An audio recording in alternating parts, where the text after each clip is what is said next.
오늘 우리가 함께 묵상하면서 은혜를 받을 하나님의 말씀은 사무엘상 2장 12절부터 17절까지 말씀입니다. 우리 함께 읽습니다. 엘리의 아들들은 행실이 나빠 여호와를 알지 못하더라. 그 제사장들이 백성에게 행하는 습관은 이러하니 곧 어떤 사람이 제사를 드리고 그 고기를 삶을 때에 제사장의 사환이 손에 새살 갈고리를 가지고 와서 그것으로 냄비에나 솥에나 큰 솥에나 가마에 찔러 넣어 갈고리에 걸려 나오는 것은 제사장이 자기 것으로 가지되 실로에서 그곳에 온 모든 이스라엘 사람에게 이같이 할 뿐 아니라 기름을 태우기 전에도 제사장의 사환이 와서 제사 드리는 사람에게 이르기를 제사장에게 구워드릴 고기를 내라. 그가 내게 삶은 고기를 원하지 아니한 날 것을 원하신다 하다가 그 사람이 이르기를 반드시 먼저 기름을 태운 후에 내 마음에 원하는 대로 가지라 하면 그가 말하기를 아니라 지금 내게 내라. 그렇지 아니하면 내가 억지로 빼앗으리라 하였으니 이 소년의 죄가 여호와 앞에 심히 크면 그들이 여호와의 제사를 멸시함이었더라. 아멘. 죄 중에 가장 큰 죄는 구약의 표현으로는 여호와의 제사를 멸시하는 것이고 신약의 표현으로는 예수 믿지 않는 겁니다. 우리는 죄 그러면 도둑질하고 거짓말하고 다른 사람에게 피해를 입히고 부도덕하게 사는 것 이렇게 생각하지만 성경은 죄가 뭐냐? 뭐 하지 않는 것? 예수 믿지 않는 것. 예수 믿지 않는 것. 그 예수 믿지 않는 것에 결정적인 행위로서의 증거가 뭐냐? 예배하지 않는 거예요. 예수 믿지 않는 사람은 예배할 수 없어요. 예배를 한다는 건 예수를 믿는다는 내적인 증거요, 외적인 증거입니다. 거룩한 예배자로 사십시오. 제가 누누이 예배에 대해서 경고하고 권면하고 책망하는 이유는 목사가 되고 장로가 되고 집사가 된 것, 권사가 된 것이 다가 아니라 예수 믿는 사람이어야 하는 겁니다. 예수 믿지 않는데도 목사, 장로, 권사 될 수 있습니다.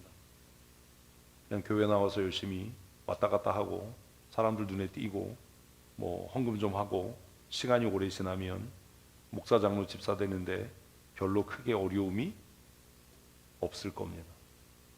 그렇다고 해서 그가 예수 믿는 사람이다라고 하는 증거가 되지는 않습니다. 죄는 딱 하나예요. 도적질하고 거짓말하고 이게 죄가 아니라 죄는 딱 하나인데 뭐라고요? 예수 믿지 않는 거예요. 저 사람 예수 안 믿는데 사람은 좋아요. 아무 의미 없어요. 탁월하고 뛰어나요. 믿음은 없는데 열심히 있어요. 그게 무슨 의미가 있어요? 믿음이 없는데. 믿음이 없다는 건 예수 믿지 않는다는 말 아닙니까? 예배가 안 된다는 건 예수 믿지 않는다는 거 아닙니까? 가장 큰 죄, 구원에 이르지 못할 죄 아닙니까? 도적질해도 천국 가는데 지장 없고요, 살인해도 천국 가는데 지장 없어요. 증거를 대봐요. 예수님 한편에 못 박힌 강도는 도적이고 살인자예요. 그런데 예수님께서 오늘 내가 나와 함께 낙원에 이르겠다라고 말씀하셔요. 아무 문제가 되지 않아요. 뭐가 문제예요? 바리새인들이요, 서기관들이요, 빈번하게 제사하고 빈번하게 종교적인 행위를 하고 일주일에 2번씩 금식하고 구제하고 11조를 하는데 뭐 하지 않는 거예요?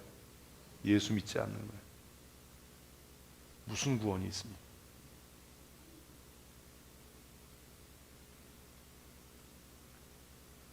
오늘 본문에는 굉장히 비극적인 인생을 살았던 한 사람의 이야기, 한 가정의 이야기가 기록이 되고 있습니다. 오늘 본문의 중심이 되는 인물은 제사장 엘리입니다. 엘리. 성경에서 가장 비극적인 인생을 살았던 사람들을 꼽으라라고 하면 저는 몇 사람을 이렇게 꼽을 수 있는데 그 중에 하나가 엘리입니다.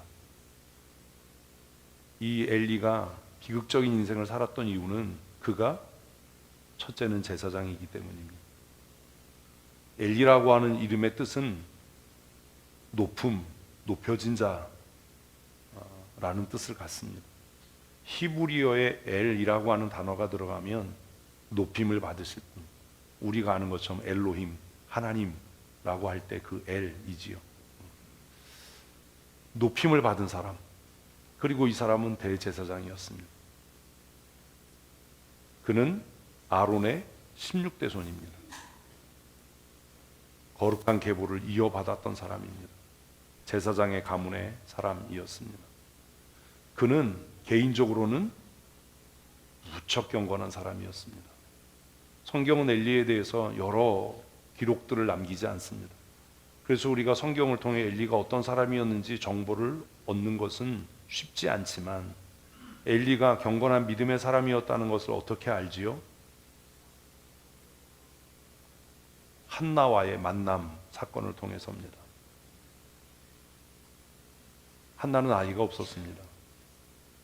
그래서 남편 엘가나와 함께 성전에 올라갈 때마다 하나님 앞에 기도합니다. 얼마나 마음이 안타까웠는지 그의 기도가 계속되었고, 엘리가 보기에는 입은 움직이는데 소리가 나지 않으니 엘리는 이 여자가 술 취해서 성전에 와서 주정한다라고 생각을 했습니다. 그래서 한나에게 너 언제까지 술 취해서 이렇게 주정을 할 거냐, 정신 차려라 라고 이야기할 때 한나가 아닙니다 제사장님, 나는 마음이 슬픈 여자입니다. 내가 아들이 없어서 하나님 앞에 내 원통함을 통곡하고 기도하는 것입니다. 나를 부정한 여자로 생각하지 마십시오. 근데 그 이야기를 듣고 엘리가 즉각적으로 뭐라고 그러죠? 걱정하지 마라. 하나님께서 너의 기도를 들으셨다. 내가 아들을 낳을 거다. 라고 사무엘의 탄생을 예언합니다. 엘리가 경건한 믿음의 사람, 신실한 하나님의 사람이 아니었다면 그 엘리의 수태고지는 이루어지지 않았겠죠. 그런데 하나님께서 엘리의 그 말을 들으시고 이듬해에 한나는 엘리의 말처럼 아들을 낳습니다. 그 아들이 사무엘인 거죠. 이런 일련의 사건을 보면 엘리는 정말 경건한 사람이었습니다. 신실한 하나님의 사람이었습니다. 그런데 가장 슬프고 비극적인 인생을 살았던 사람 중에 하나입니다. 차라리 어쩌면 우리는 경건하지 않아서, 신실하지 않아서 슬프지 않고 비극적이지 않은 인생을 살고 있는지도 모릅니다. 굉장히 역설적인 거죠. 차라리 엘리가 경건하지 않고 신실하지 않았다면 그의 가정의 몰락, 그의 가정의 패망은 별로 슬프지 않았을 텐데. 이해되세요? 이게 역설이잖아요. 그러니까 우리 가운데 어떤 사람도 보면 우리가 다 인정하기에 저 사람 경건하지 않아, 저 사람 신실하지 않아, 저 사람 뭐 예배 태도가 아주 안 좋아, 구원 못 받은 것 같아. 이런데 그 집안이 몰락하고 망하면 우리 마음속에 어떤 생각이 들겠어요? 그렇게 될 줄 알았다, 아저씨. 응? 그렇게 될 줄 알았다. 그게 별로 슬프지 않은 거예요.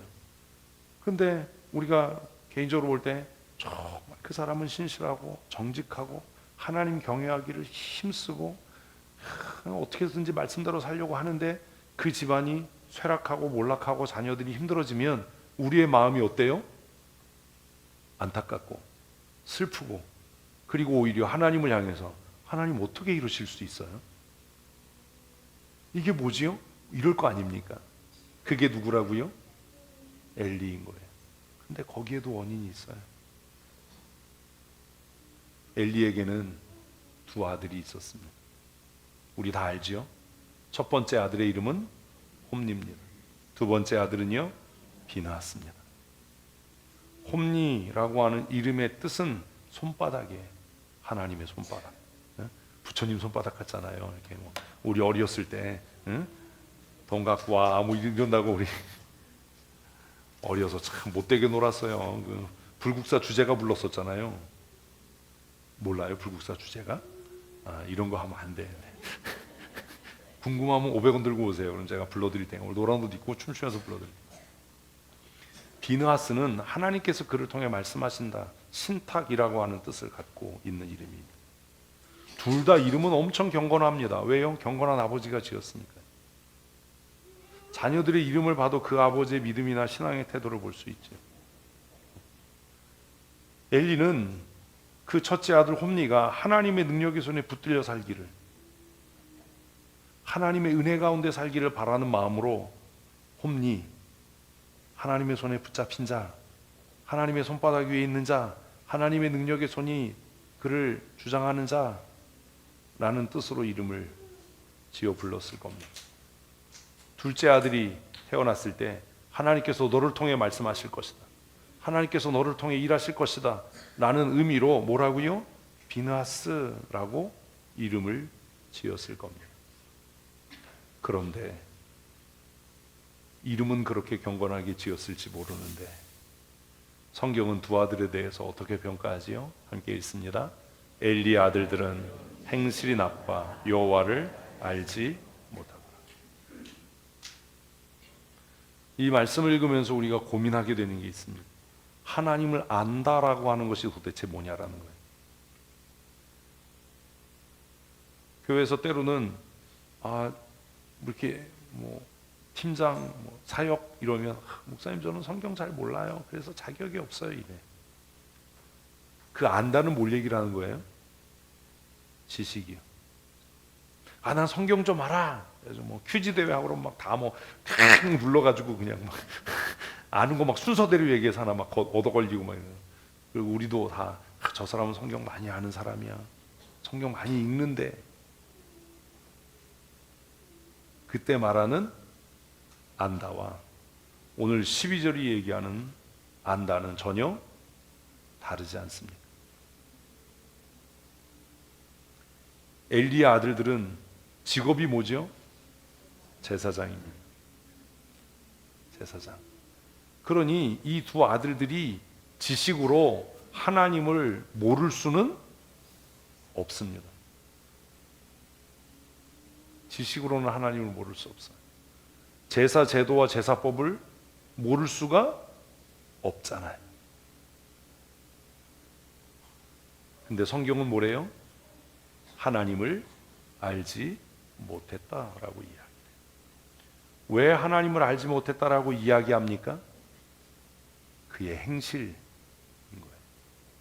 하나님을 아느냐 하나님을 알지 못하느냐는 성경 목록을 외우느냐, 사도신경을 외울 수 있느냐, 주기도문을 외울 수 있느냐, 성경을 몇 번 읽었냐, 성경의 내용을 아냐가 아니라 무엇으로?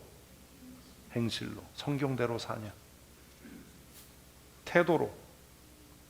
제가 늘 문제 삼는 게 그거잖아요. 실력보다 태도. 실력은 중요하지 않아요. 이게 전혀 쓸데없다는 얘기가 아니에요. 성경 지식으로 몰라도 돼요. 중요한 건 뭐예요? 태도예요. 지난주에 우리는 데살로니가의 사람들과 베레아의 사람들에 대한 비교를 보았습니다. 뭘 비교하죠? 태도요. 베레아 사람들은 데살로니가에 있는 사람들보다 더 너그러워서, 옛날 성경에는 신사적이어서 누구에 대한, 복음을 전하는 바울과 실라에 대한 그들의 태도가 너그럽고 신사적이어서, 성경을 아는 게 하나님을 아는 지식이 아니라 예배하는 태도가, 말씀을 듣는 태도가, 말씀을 전하는 사람에 대한 태도가 그의 뭐라고요? 믿음이에요. 성경을 아는 지식이 아니에요. 베레아 교인들도 데살로니가 교인들도 예수 그리스도의 죽으심과 부활에 대한 지식이 없었어요. 그래서 바울이 전하는 거예요.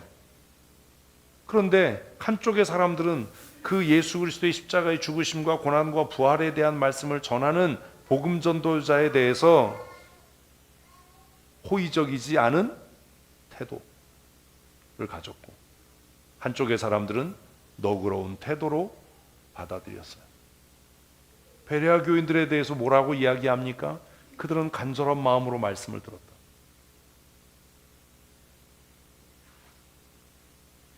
기도를 얼마나 해야 되냐고 묻더라고요. 아빠, 기도를 얼마나 해야 돼? 기도 얼마나 많이 하느냐가 중요하지 않아. 얼마나 길게 하느냐가 중요하지 않아. 진짜 중요한 건 간절함이 있느냐라고 하는 태도다. 그러니까 스스로 답하더라고요. 결국 간절한 마음이 있으면 하지 말라고 해도 많이 하겠네. 하지 말라고 해도 자주 하겠네. 간절한 마음의 그 태도가 뭘 만드는 거예요? 형식과 행동을 만드는 것 아닙니까? 행동은 그냥 생겨지는 게 아닙니다. 그 마음에 무엇이? 태도가 그것을 만들어내는 겁니다. 하나님에 대한 지식이 있었습니다. 제사장 가문에서 태어났으니까 어려서부터 제사 제도를 배웠을 겁니다. 그런데 왜 홈리와 비느하스에 대해서 성경은 그들이 여호와를 알지 못한다라고 기록을 하고 있을까요? 그것은 그들의 태도의 문제, 행위의 문제였던 겁니다. 성경을 압니다. 성경을 배웁니다. 그런데 뭐가 변하지 않아요? 말씀을 듣는 태도, 예배하는 태도, 살아가는 태도가 바뀌지 않습니다.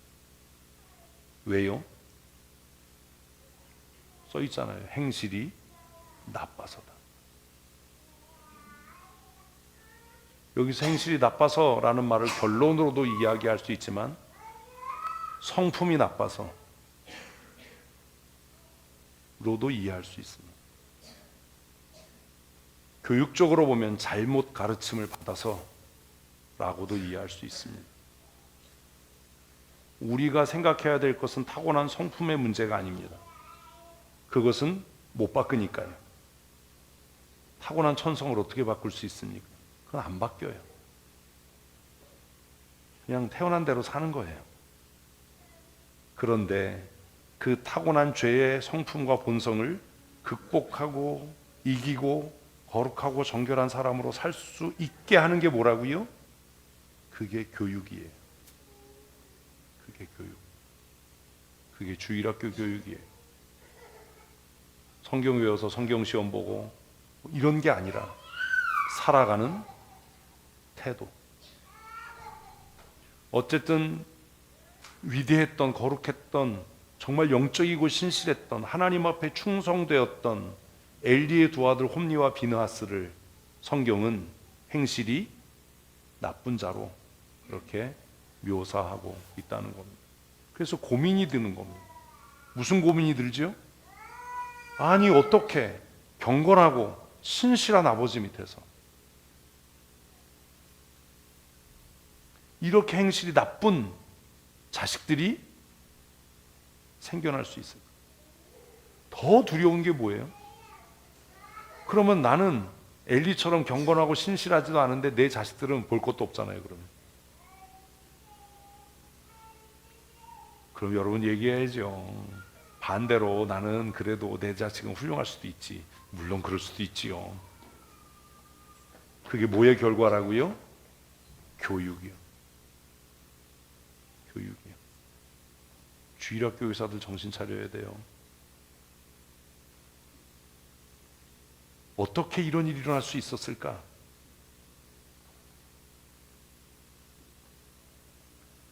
엘리를 통해서 아들이 태어날 거야 라는 고지를 받고 태어났던 사무엘의 종말도 엘리의 종말과 별반 다르지 않았습니다. 사무엘도 뛰어나고 타고난 이스라엘 역사에 정말 견줄 만한 사람이 없을 정도의 신실한 하나님의 사람이었습니다. 그는 아직 어린아이였을 때 하나님의 말씀이 이스라엘을 떠난 때에 하나님의 음성을 직접 들었던 사람입니다. 그는 왕이었고 제사장이었고 선지자였습니다. 그런데 그도 그 자녀들을 양육하는데 실패했습니다. 그래서 이스라엘 백성들이 왕을 구하게 된 겁니다. 엘리와 사무엘의 실패, 도대체 무엇 때문인가? 왜 그럴까? 고민해봐야 하지 않습니까? 어떻게 이런 일이 일어날 수 있는? 쉽게 얘기하면 이런 거예요. 그냥 뭐 신앙생활도 그지같이 하고 예수 안 믿고 이런 아버지 밑에서 그런 자식이 나오는 건 당연한 거예요. 마땅하다. 그게 마땅하다. 근데 우리는 때로 이해가 안 되는 게 뭐냐면 정말 경건하고 신실하고 충성된 하나님의 사람의 가정에 어떻게 저런 자식이 생겨났을까? 이런 공포, 이런 염려, 이런 두려움이 생겨지는 거예요. 어떻게 이런 일이 일어날 수 있을까? 어떻게 엘리같이 신실하고 경건하고 그의 말 한마디에 하나님이 역사하시고 응답하시는 이런 사람의 가정에 어떻게 이렇게 행실이 나쁜 두 아들이 있을 수 있었을까? 어떻게 그럴 수 있었을까요? 답은 얘기했잖아요. 뭘 실패한 거라고요? 교육을 실패한 거. 기도한다고 이게 되는 게 아닙니다. 교육을 실패한 겁니다. 성경은 우리에게 무엇을 이야기하냐면 엘리 가정의 실패에 대해서 이렇게 말씀합니다. 같이 읽습니다. 너희는 어찌하여 내가 내 처소에서 명령한 내 제물과 예물을 밟으며 내 아들들을 나보다 더 중히 여겨 내 백성 이스라엘이 드리는 가장 좋은 것으로 너희를 살찌게 하네. 왜 실패한 거예요? 하나님보다 지 새끼를 더 귀하게 여긴 거예요.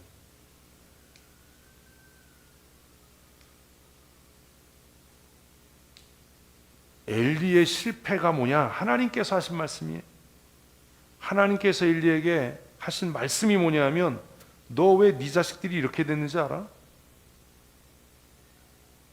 네가 여호와 나보다 네 자식을 더 사랑했기 때문에. 이게 올바른 뭐 비유가 될지는 모르지만 뭐 그럴 때 있잖아요. 내가 오늘 뭐 교회에서 뭐 해야 되고 뭐 기도해야 되고 하는 줄 아는데 그래도 우리 아이가 와서 내가 못 가요. 네가 담당인데? 네가 권사인데?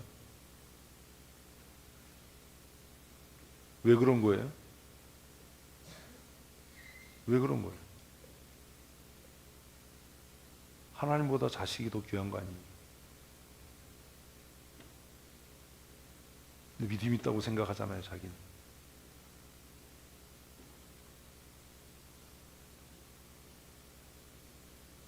맹목적인 사랑은요, 죽음을 만들어요. 야, 너 오래간만에 와서 반갑다. 자주 좀 와라. 그런데 엄마 기도회 가야 돼. 아유, 힘들겠지. 바쁜 거 알아. 근데 엄마 신방 가야 돼. 엄마 오늘 소그룹 성경 공부 인도 있어. 오래간만에 왔는데 미안하다. 아빠 교회 가서 기도해야 되니까 밥 차려 먹고 가라. 시간 있으면 기도회 끝나고 올 때까지 기다리는데 12시 넘어서 올 거니까 너무 기다리지 마라.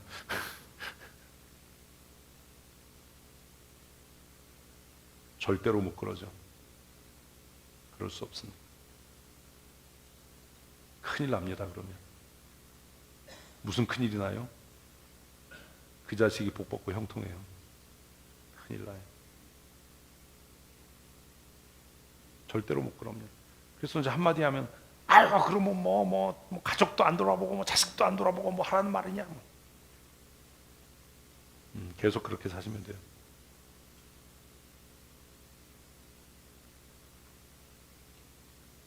엘리 가정의 몰락은 이미 예견된 겁니다. 뭘 통해서요? 자녀를 대하는 엘리의 태도를 통해서. 우리 아이들이 믿음이 없어. 그러면 믿음 있는 태도를 보여야죠.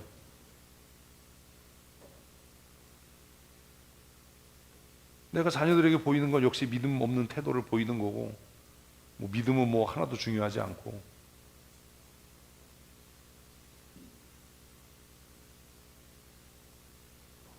엘리에게 두 아들들은 굉장히 소중했던 것 같습니다. 자식이 소중하지 않은 부모가 어디 있겠습니까? 그 집안의 몰락, 너희 집안에서 다시는 제사장이 일어나지 못할 거다. 그 며느리가 죽어가면서 아들을 낳는데 그 며느리가 뭐라고 그래요? 영광이 이 집안에서 떠났다. 이가봇. 우리말에 아주 맛깔난 표현으로는 이 집구석이 망했다. 제사장 집안인데 이 집안이 망했다. 몰락했다. 하나님의 영광이 이 집안에서 떠났다. 그래서 자기가 낳은 아들을 이가봇이라고 부르고 죽었어. 그리고 엘리의 집안은 망하고 몰락해서 다시는 제사장이 서지 못합니다. 뭐 때문에요? 이 맹목적인 사랑 때문에. 그래도 내 자식이니까 내가 돌보고, 그래도 내 자식이니까 내가 편들고, 내가 감싸고. 하나님께서 엘리에게 내 아들들을 네가 나보다 더 중하게 여겼으니까 네가 한번 네 자식들을 책임져 봐라.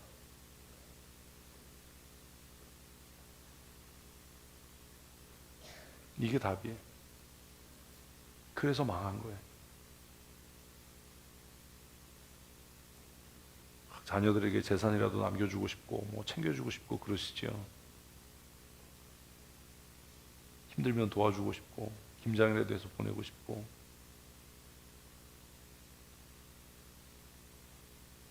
고민해 봐야 돼요. 내 사랑은 방향성과 목적이 있는가? 그저 맹목적이지 않은가? 맹목적인 사랑은 사람을 죽여요. 성경이 써놨잖아요.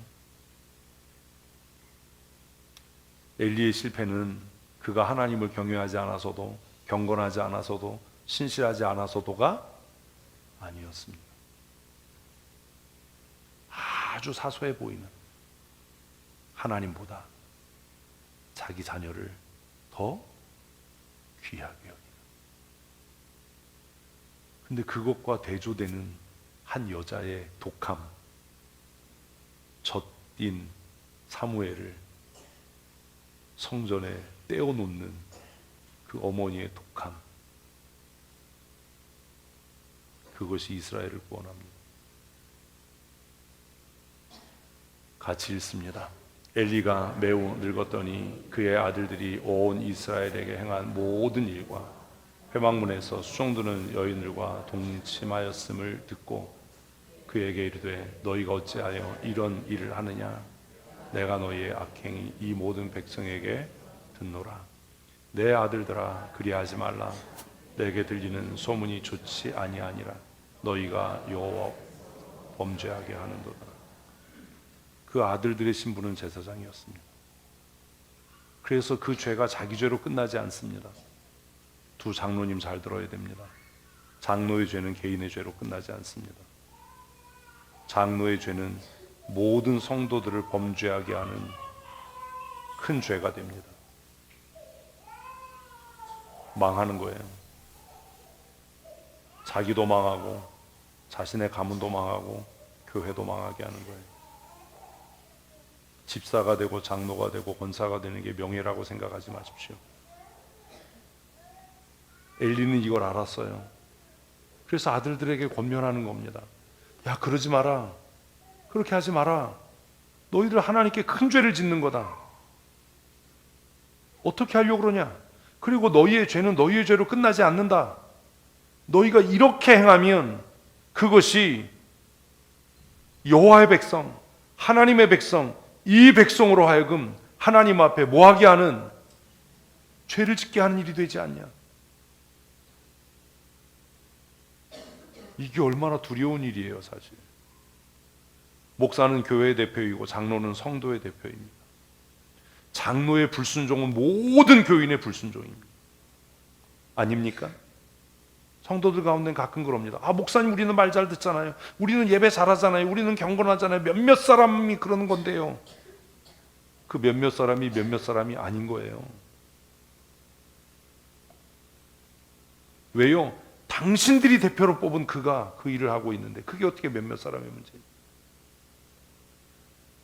그의 범죄는 모든 성도의 범죄고, 그의 거룩과 경건과 순종은 모든 성도의 순종이지. 그게 어떻게 몇몇 사람의 문제라고 생각해?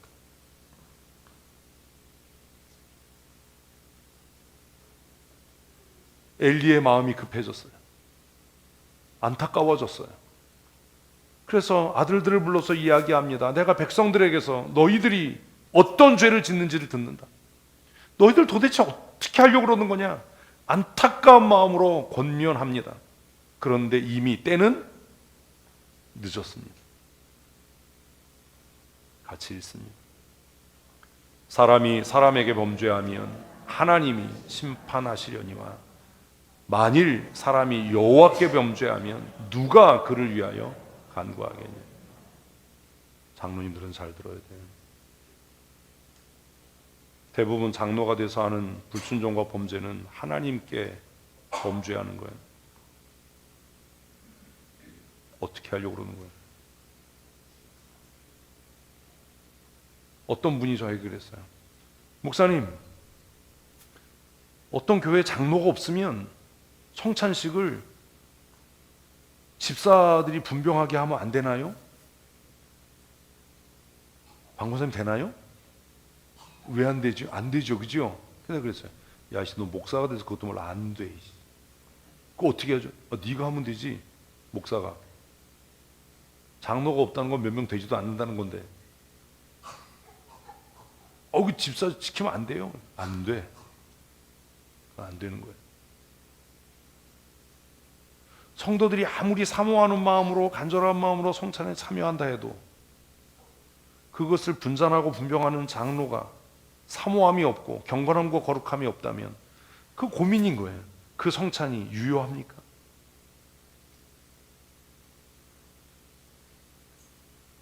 그 성찬이 우리에게 은혜가 되겠습니까?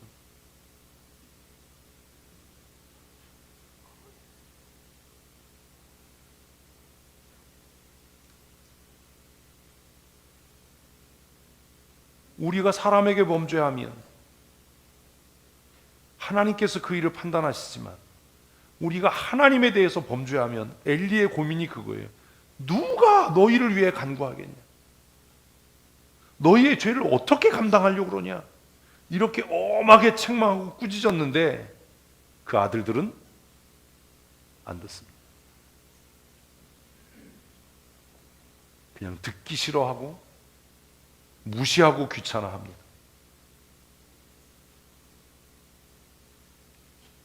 왜요? 왜 그랬을까요? 같이 있습니다. 이는 여호와께서 같이요. 이는 여호와께서 그들을 죽이기로 했다죠.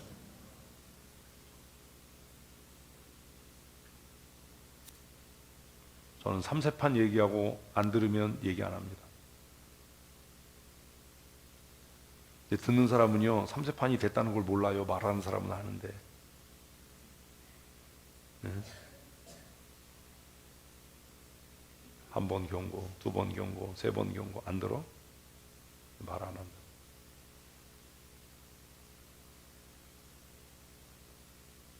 왜 말 안 해요? 써놨잖아요. 하나님이 죽이시기로 뜻을 정하지 않고서야 어떻게 그렇게 찔기게 말을 합니까?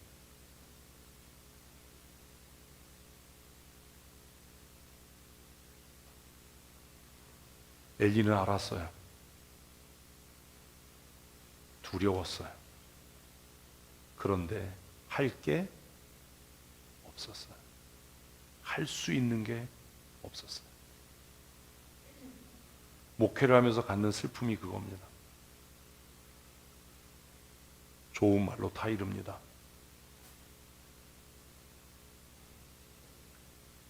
화내지 않으려고 애를 씁니다. 혹시 낙심하고 상처받을까 봐 염려하면서 두 번째 권면합니다. 부드러운 분위기에서 권면하려고 식사도 같이 하고 여행도 같이 하고 딱딱하지 않은 분위기에서 이런 건 좀 이렇게 해야 되지 않냐, 그러지 않았으면 좋겠다.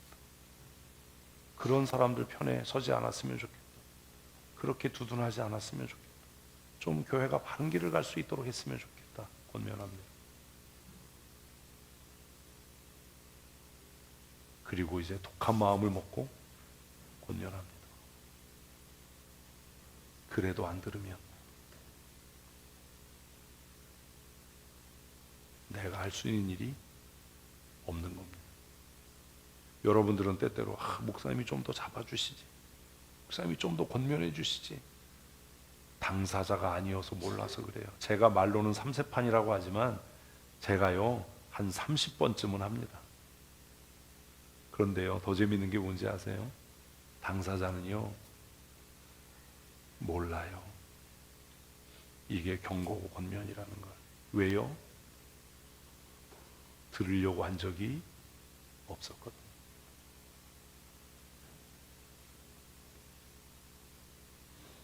그들이 듣지 않았습니다.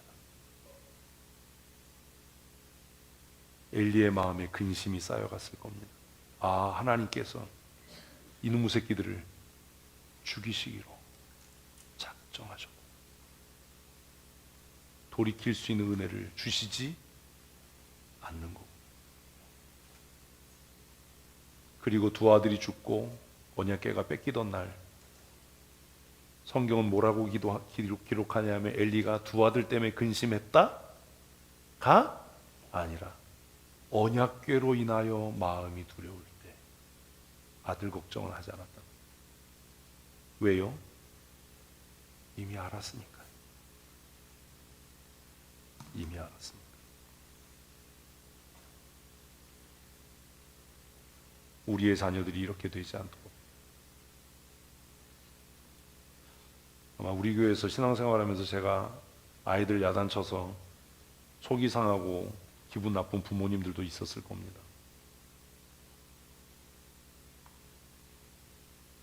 그것 때문에 기분 나빠하면 제가 그 아이는 다시는 야단치지 않습니다.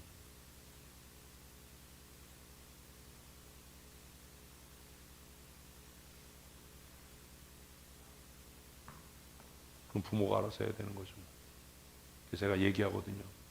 내가 아이와 얘기할 땐 부모는 뭐 하지 마라? 개입하지 말고 끼지 마라. 안 지켜요.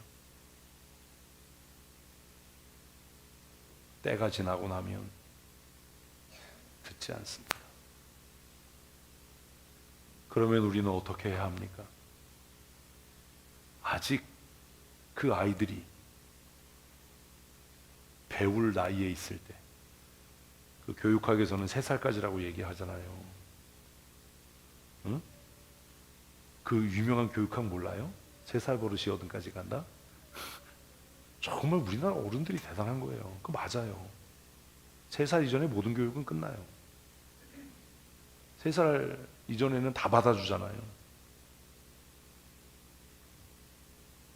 이미 3살에 모든 건 끝나는 겁니다. 그럼 우리는 어떻게 해야 합니까? 성경은 우리에게 너무나 잘하는 대로 뭐래요? 아이고, 이거 왜 슬라이드가 바뀌었어? 아이에게 마땅히 행할 일을 가르치라고 이야기해요. 같이 읽습니다. 시작. 마땅히 행할 길을 아이에게 가르치라.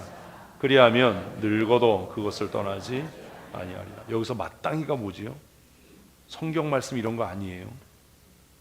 여기서 마땅히가 뭐예요? 인간답게 사는 방법이에요. 어른 보면 인사하고, 우리 애들도 인사 안 해요.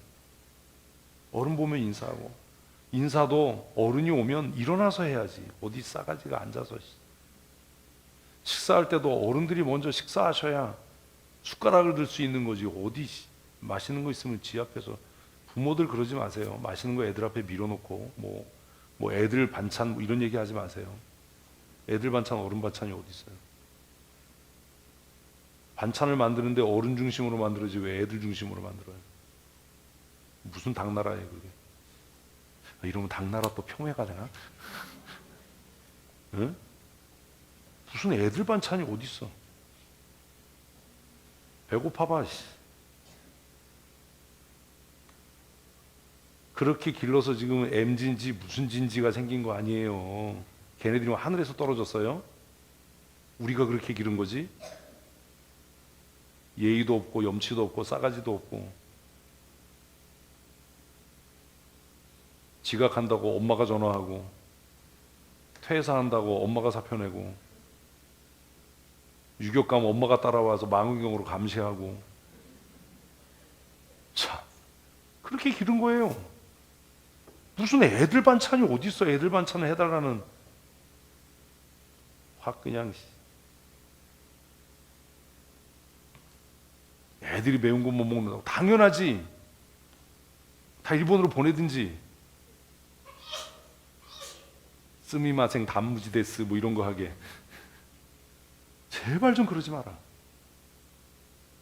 자기가 세계의 중심이라고 생각하고 자란 애가 어떤 세상을 만들겠냐.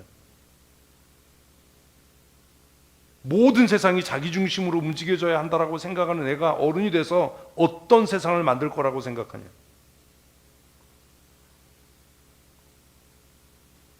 아이에게 마땅히 행할 길에 여기 마땅히는 뭐 성경 교육해라 이런 거 아니에요. 인간이 돼야죠. 예수 믿는 사람이기 전에 인간다워야죠. 하나님이 창조하신 인간다워야죠. 염치를 알고 부끄러움을 알고 절제할 줄 알고 예의를 알고. 제가 막 이렇게 단체로 여행 가면 짜증나는 게 그거라고 그랬잖아요. 중국 이렇게 단체 여행 가면은 원형 뭐 있잖아요. 뭐 좀 먹으려고 그러면 아주 그냥 아우 이 인간들하고 다시는 안 간다. 너만 입이냐.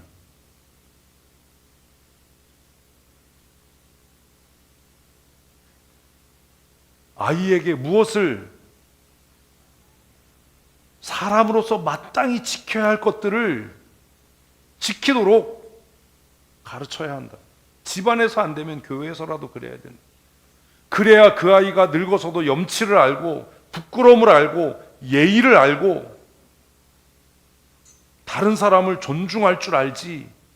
모든 세상이 자기 중심으로 움직여진다라고 뭐 아이들 반찬을 해서 아이들 앞에 내놓고 이렇게 큰 애가 어른이 돼서 누구를 배려합니까? 어떻게 내 이웃을 내 몸과 같이 사랑합니까? 다른 사람에게 상처가 되든지 말든지, 나 혼자 편하면 되고 나 혼자 기쁘면 되고.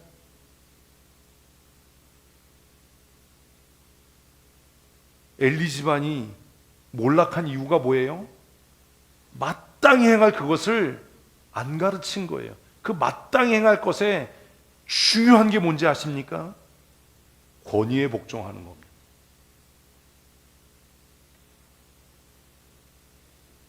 아이고, 제가 슬라이드를 같이 읽습니다. 또 아비들아, 너희 자녀를 노엽게 하지 말고 오직 주의 훈계와 양육하라. 아이들에게 마땅히 가르쳐야 할 것은 뭘 가르치는 것이요? 권위에 복종하는 것을 먼저 가르쳐야 돼요. 집사가 되고 장로가 돼서도 왜 교회를 시끄럽게 해요? 권위에 복종하는 걸 배우질 못했어요. 그 예전에는 아주 쌍욕이 그거잖아요. 애미애비 없이 자란 새끼 같다. 그 어떤 사람한테 하는 얘기입니까? 권위에 복종할 줄 모르는. 지금 우리 사회가 그런 것 때문에 제가 마음이 아픈 거예요. 권위가 없잖아요. 존중함이 없잖아요. 끌어내리면 다 되는 거잖아요.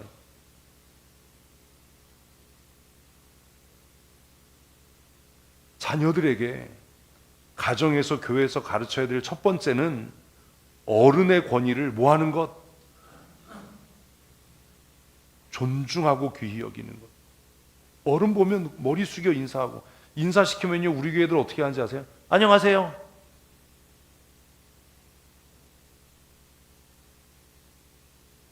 내 새끼 같았으면 반 죽었어. 어떻게 그럴 수 있냐.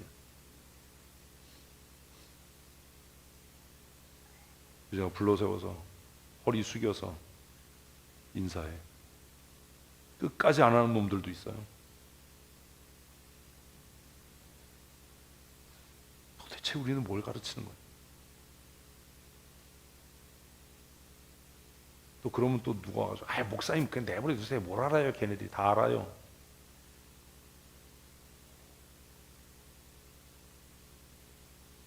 어른을 봤으면 나이 들어 어른이 아니라 그래도 영어 써서 죄송하지만 최고의 리더십 뭐 이러면 장로님들 보면 장로님 평안하셨습니까? 고개 숙여서 인사하는 게 마땅하지. 목사님 안녕하셨습니까? 인사하는 게 마땅하지. 인사 안에서 붙잡아서 인사해봐 그러면 안녕하세요. 뭘 가르치는 거냐고. 우리가 힘써서 첫 번째로 가르쳐야 할 것은 뭐요? 권위에 복종하는 거예요. 모든 권위는 하나님께로부터 났으니. 집에서 부모에게 말대꾸 하는 놈은 반 죽도록 패놔야 돼요. 무슨 부모가 얼마나 권위가 없으면 애하고 말싸움을 해. 그게 무슨 부모야. 자식하고 말싸움을 하면 이건 그게 무슨 부모예요. 그래서 잠언은 우리에게 뭐라고 이야기합니까? 같이 읽습니다. 아이의 마음에는 미련한 것이 얽혔으니 징계하는 채찍이 이를 멀리 쫓아낸다. 이러면 이제 목사님 무식하게 요즘에 애들 때리면요 뭐 아동학대로 잡혀가요. 세상이 미친 거예요. 아이의 마음에는 선천적으로 뭐가 있어요? 죄가 있어요. 죄. 권위에 도전하고 싶은 아담이 에덴 동산에서 했던 이거 먹으면 하나님과 같아져. 말대꾸하면 너 엄마 이길 수 있어. 마트 가서 자빠지면 엄마가 너 사달라는 거 다 사줄 거야. 너 엄마를 이겨 먹을 수 있어.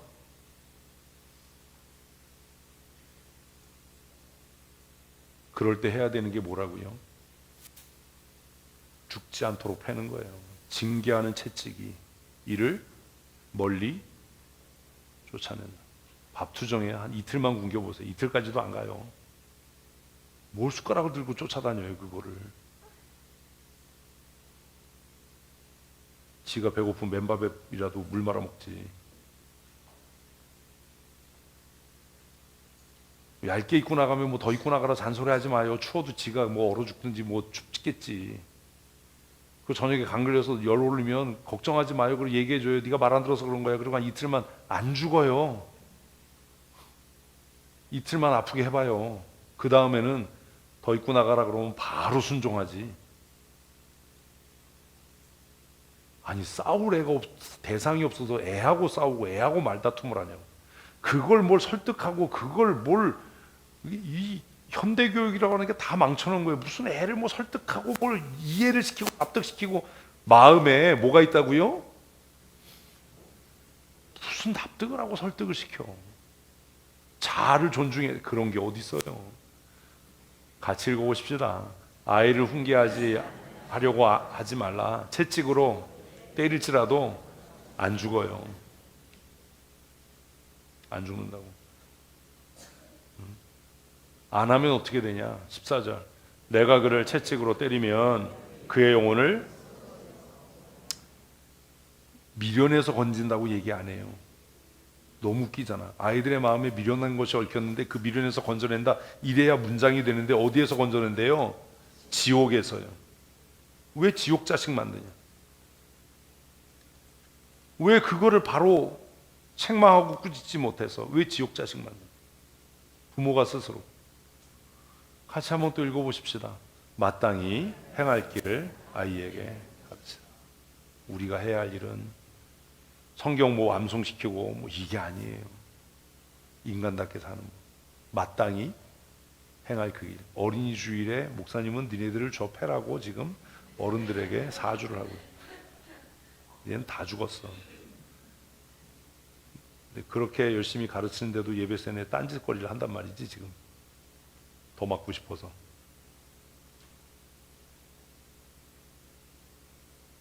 어려서. 근데 우리는요 어려서 다 받아주다가 그 아이가 크면 윽박질러요.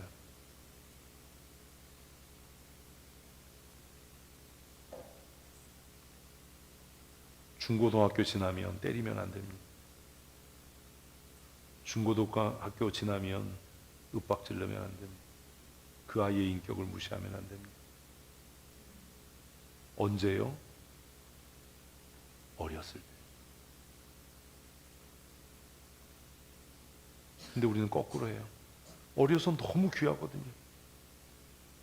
그래서 다 쫓아다니면서 잔소리하고, 그렇게 키워놨더니 이제 크고 나니까 마음에 안 들거든, 하는 짓이. 그리고 생각하면 염려가 되거든. 저게 밥벌이나 하겠나. 그러니까 이제 다 크고 난 다음에 소리를 지르고 욕을 하고 물리적인 힘을 행사하고, 그래서 마음의 상처를 입히고 결국 몰락의 길을 걷게 하는 예견된 미래 아닙니까? 그래서 부모들에게 자녀를 어떻게 하지 마라? 노엽게 하지 마라. 주 안에서.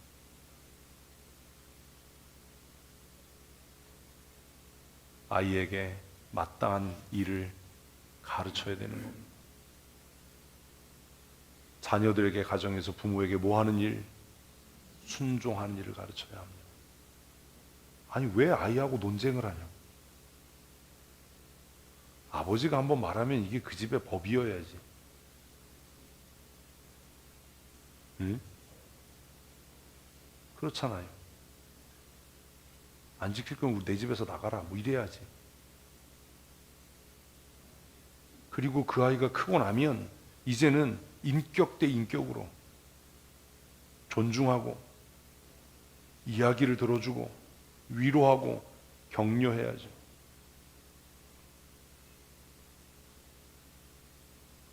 왜 예견된 미래 몰락의 길을 가려고 하냐?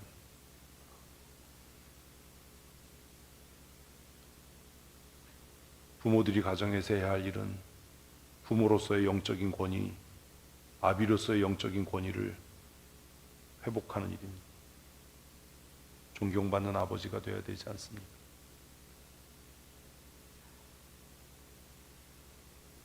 본받고 싶고 따르고 싶은 아버지가 되어야 되지 않습니까?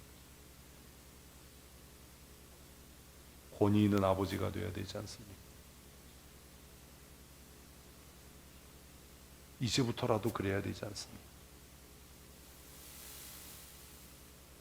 내 아버지는 나를 위해 눈물로 기도하는 아버지다. 내 어머니는 나를 위해 하나님 앞에 부르짖어 기도하는 어머니다. 오래간만에 왔지만 엄마 기도하러 가야 된다라고 할 때 그 아이가 섭섭하지만 집으로 돌아갈 때 무슨 생각하겠어요?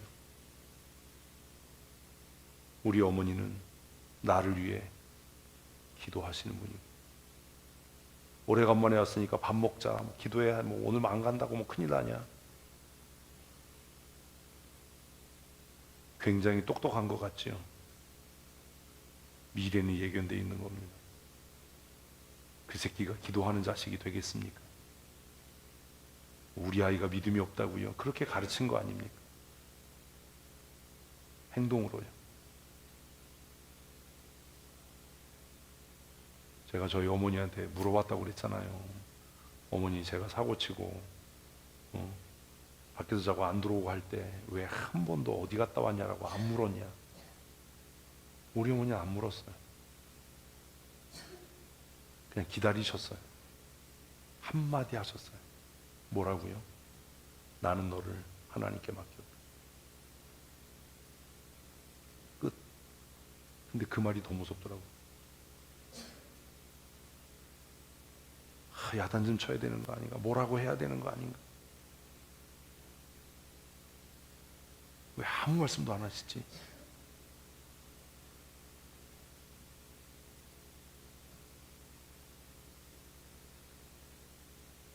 부모로서 자녀 앞에 영적인 권위를 갖는 것이 이래서 중요한 겁니다. 오래간만에 우리 식구 모였으니까 다 밥 먹자가 아니라 오래간만에 와서 반갑긴 한데 엄마는 금요기도에 가야 된다. 뭐 우리 오래간만에 하는데 다음 주에 가면 되지. 아니, 가서 너희를 위해 기도할 거야. 어떤 게 낫겠습니까? 어떻게 살아오셨습니까? 엘리의 실패가 이거 아닙니까? 자기는 혼자 경건하고 거룩한데 우리도 안 경건해요. 우리도 안 거룩하고. 그러니 우리는 뭐 말할 것도 없어요. 더 슬프잖아요. 사랑하는 성도 여러분, 주일학교 교사이신 여러분, 성경을 아이들에게 지식으로 가르치는 게 무슨 유익이 되겠습니까? 학교에서 배울 것도 많은데 성경을 배우고 외우는 게 무슨 그 아이들의 삶에 유익이 되고 힘이 되겠습니까? 우리가 그 아이들에게 가르쳐야 할 것은 무엇입니까? 마땅히 행할 길은 무엇입니까? 한 가지만이라도 실천하십시다. 우리 부모 세대가, 우리 어른 세대가, 우리 자녀들 앞에 권위 있는 부모, 권위 있는 어른, 본받고 싶고 존경하고 싶은 그런 어른이 될 수 있도록 그렇게 살아야 되지 않습니까?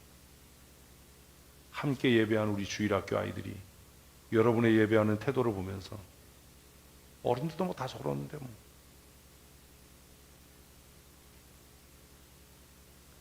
무슨 다음 세대의 미래에 희망이 있겠습니까? 제가 아이들을 책망하고 야단칠 때 아이들이 목사님 그런데요 왜 어른들은 야단 안 치고 우리만 야단쳐요? 제가 무슨 할 말이 있겠습니까?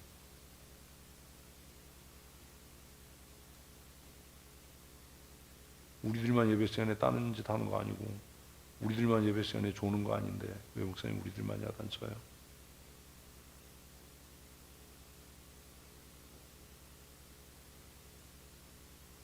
뭘 가르치겠습니까?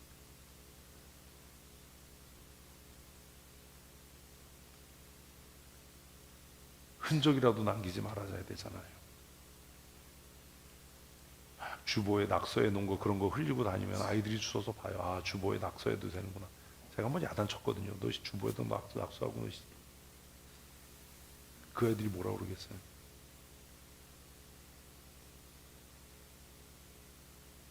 그 제가 한 얘기예요. 들키지나 마라. 그래서 한 거예요. 들키지나 마라.